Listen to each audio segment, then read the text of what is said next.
फरमाते हैं कि मैं ना मजदूर लेने गया, बगदाद के चौक में मजदूर बैठे होते थे। तो मेरी उन मजदूरों में से ना एक नौजवान बच्चे पे नजर पड़ी। बड़ा कमजोर सा वजूद था, लेकिन चेहरे पर इबादत का निशान था। माथा बताता था कि नमाज का बड़ा ख्याल रखता है। मैं उसके करीब गया। चेहरे भी बड़ा कुछ बताते हैं ना, चेहरों में भी बड़ी रानाई होती है। फरमाते हैं मैं करीब गया, मैंने उसको कहा बेटे मजदूरी करोगे? तो कहने लगा मजदूरों में बैठा हूं तो जरूर मजदूरी के लिए ही तो बैठा हूं। तो मैंने कहा कि चलो फिर। कहने लगा नहीं मेरी कुछ शर्तें।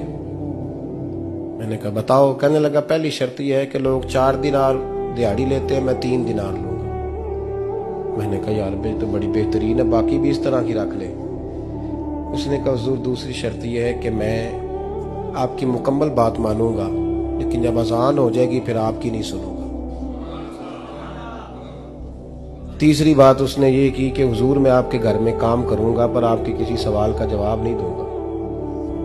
कहते मैंने कहा यार तू बड़ा अजीब है, शर्तें तो मालिकों की होती हैं। कहने लगा जी बहरहाल मैं शर्तें लगा के जाता हूँ। फरमाते मैं उसे घर ले आया, काम मैंने उसको बताया तो जो काम मजदूर सारे दिन में करता है ना उसने 2 घंटे में ही कर दिया। हमारे मजदूर सिगरेट पीने में भी तो आधा घंटा लगाते हैं, वो चाय पीने जाएं तो पौना घंटा। वहां उनको भी तो दयानतदारी करनी चाहिए कि नहीं करनी चाहिए? मुआहदा किया है ना जी, तो पूरा उतरना चाहिए ना। कहते 2 घंटे में। अब काम जब बंदा शुरू कराता है तो काम और निकल आता है। कहते काम मैंने उसको और बता दिया, वो करने लगा। उसने मिट्टी निकाल के रखी थी बाहर रास्ते में, तो अजान हो गई जोर की। उसने वहीं कुदाल छोड़ी कही और चलने लगा। तो मेरा बेटा कहने लगा इसको जरा बराबर कर दो। कहने लगा चुप कर जा, तेरे बाप से बात हुई थी, जब अजान होती है तो मैं किसी और की नहीं सुनता, सिर्फ अल्लाह रसूल की सुनता हूं। कहते मस्जिद चला गया, नमाज पढ़ के आया तो दोपहर का वक्त था। मेरी बीबी कहने लगी इसको को खाना खा ले। कहते हमने कहा खाना खा लो। तो कहने लगा मैंने रोजा रखा हुआ, रमजान भी नहीं था, नफली रोजा रखा हुआ। फरमाते हैं शाम हुई, मैंने 3 दिनार दिए। तो मैंने कहा तेरा नाम क्या है? कहने लगा मैंने आपसे कहा था मैं किसी सवाल का जवाब नहीं दूंगा। वो चला गया। अगले दिन मैं फिर लेने गया उसे, काम कुछ और निकल आए। तो लोगों ने बताया वो सिर्फ हफ्ते वाले दिन आता है। मैंने कहा क्यों? कहने लगे जी वो कहता है मेरा हफ्ते का खर्चा 3 दिनार है, जब 3 दिनार कमा लेता हूं तो बाकी सारा टाइम अल्लाह रसूल की जिक्र में गुजार दिया करता हूं। फरमाते हैं अजीब। अगले हफ्ते मैं फिर लेने गया, मैंने पूरा हफ्ता इंतजार किया कि काम उसी से कराना है। मैं जब गया तो मैंने कहा चलो। कहने लगा मेरी शर्तें याद है ना? और मैंने कहा याद है भाई साथ चल। फरमाते हैं काम कराया। 2-3 हफ्ते वो आता रहा। एक हफ्ते में गया तो लोगों ने कहा हुजूर आज नहीं आया। क्यों? कहने लगे बीमार हो गए। कहाँ घर है? कहने लगे बगदाद के कब्रिस्तान के पीछे जो कच्ची आबादी है उसमें रहता है। फरमाते मैं गया, दरवाजे पे दस्तक दी तो कहने लगा हुजूर आप हैं? दरवाजा खोला है, आ जाइए। फरमाते मैं अंदर गया तो मैंने कहा तुम्हें कैसे पता चला मैं आया हूं? कहने लगा हुजूर अल्लाह वाले हो, आप नहीं आना था, वरना अमीर तो गरीबों का पता लेने कोई नहीं आते। कहते मैं करीब गया तो कहने लगा मैं आपका इंतजार कर रहा था, तेज बुखार है, तप रहा। जेब से कुछ पैसे निकाले, कहने लगा ये पैसे रखने। एक अंगूठी निकाली, कहने लगा हुजूर आज रात को मेरा इंतकाल हो जाएगा, इन पैसों का कफन खरीद के सुबह जनाजा पढ़ के मुझे दफन कर देना, और जब दफन करो तो ये अंगूठी लेके असर के बाद हारून रशीद के पास जाना। आप उसे कहना मैंने मिलना है पर वो आपको टाइम नहीं देगा। आप उसको आवाज दीजिएगा कि तेरी एक अमानत है मेरे पास, फिर वो आपसे मिलेगा तो अंगूठी दे दे, फिर आप मेरी तरफ से फारिग हैं। हजरत फरमाने लगे तेरा नाम? और कहने लगा हुजूर वक्त थोड़ा है,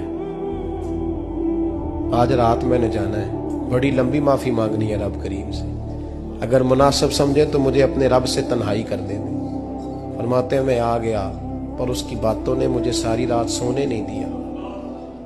फरमाते सुबह बड़ी मुश्किल से सूरज निकला, मैं गया दरवाजे पे हाथ रखा तो दरवाजा खुला हुआ था। अंदर दाखिल हुआ तो खुशबुएं मेरा इस्तकबाल कर रही थी। जब चेहरे से कपड़ा हटाया तो उसका तो इंतकाल हो चुका। इंतकाल हो चुका है, ऐसे जैसे किसी का दीदार करके सोया। कहते मैं तो 2 आदमी ले गया था जनाजे पे, पर पता नहीं दुनिया किधर किधर से आई, कहां कहां से। अखा जदों मीटियां जमाना मैनू रोवेगा, अपना ते अपना बेगाना मैनू रोवेगा। फरमाते हैं मैं तो 2 बंदे ले गया था, पर पता नहीं मखलूक कहां कहां से आई। जनाजा पड़ा, दफन किया। हारून रशीद के पास में असर के बाद गया। मैंने बुलाना चाहा, पर बादशाह था, मेरी तरफ देखा ही नहीं। मैंने उसको कहा तेरी एक अमानत मेरे पास है। फरमाते हैं मुझे कोने पे ले गया। क्या बात है? कमरे में बुलाया, मैंने अंगूठी दी।